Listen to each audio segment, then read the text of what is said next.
White House wanted to stop John Bolton, once one of the president's former top aides, from publishing his book.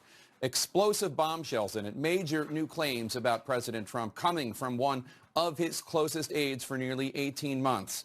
In excerpts from former National Security Advisor Bolton's new book obtained by the New York Times, the Wall Street Journal, and the Washington Post, Bolton claims President Trump asked the Chinese president to help him win re-election.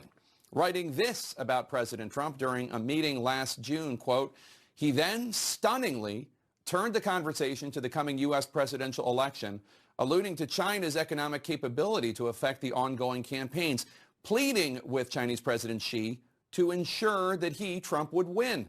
Trump stressed the importance of farmers and increased Chinese purchases of soybeans and wheat in the electoral outcome, unquote.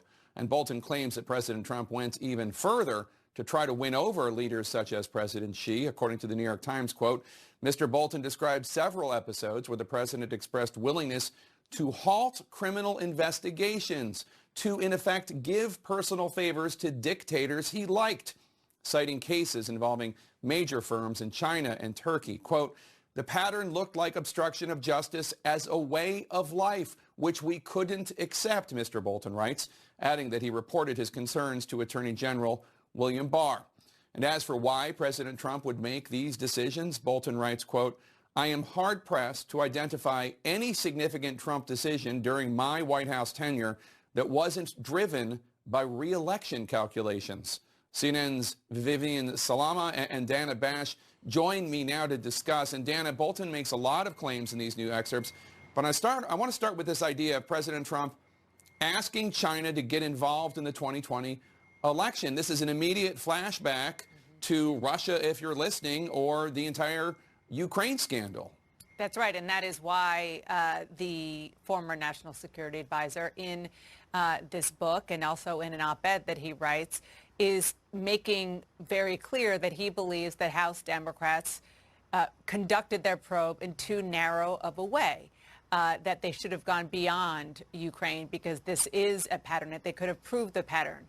I will say, because I think it's important to say, that if I am a House Democrat, if I am an impeachment manager, I'm tearing my hair out right now, because this is exactly what Democrats on both sides of the Capitol were hoping John Bolton would do in some way, shape, or form before now, before, 5 months before the election, or most importantly, 3 or 4 months after the impeachment inquiry and the probe and the votes were all over. There are lots of discussions about why, and I know that John Bolton was supposed to get to that in this book, but that is really the big question, is why now, and why are we not learning? Why did we not know about this, and why did the investigators not know about these other instances beyond Ukraine and Russia during the campaign?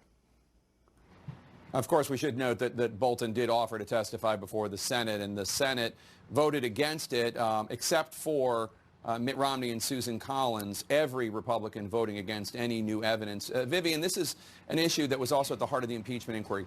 The president getting a foreign power, trying to get a foreign power to interfere with the U.S. election. Criticism already rolling in from Democrats about this, of course. But beyond that, we should just talk about the issue.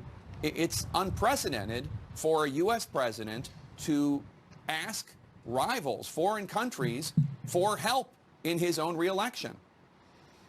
That's right, Jake, and it was essentially at the heart of the impeachment inquiry. And to Dana's point, I just got a text message from one of my sources on the House impeachment team with just a cringe face, because that's how they're reacting right now as these details come out. So many of these details that would have helped the Democrats' case during the House impeachment inquiry, but really did not sway Republicans in any way because of the fact that they fell short, a lot of them believed, of what they needed to really get a lot of Republicans to come on board with them and see things through. So John Bolton here now laying things out in a very detailed manner, both in his op-ed in the Wall Street Journal, but also the excerpts that we're now seeing published in the Washington Post and the New York Times, where he's indicating that not only was this a problem with Ukraine, you also had instances with China, and his China anecdotes are the ones that he really gets into in quite a lot of detail. And he talks about, in one case,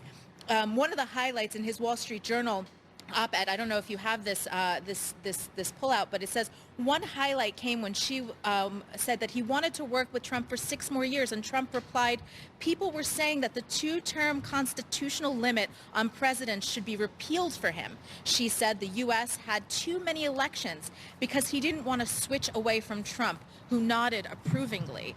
And Bolton goes on to say these were such explosive and unprecedented exchanges with a foreign leader, and especially one who, in Bolton's opinion, certainly was someone that the U.S. should have viewed with a lot of skepticism. He also goes on to talk about Ukraine and the exchanges with the Ukrainian leader, saying that essentially confirming what we heard from so many of the House impeachment witnesses in their public testimonies about Bolton being very weary about the president's reluctance to provide aid to Ukraine. And he says that he wasn't the only one. Secretaries Esper and Pompeo were also pushing for it as well.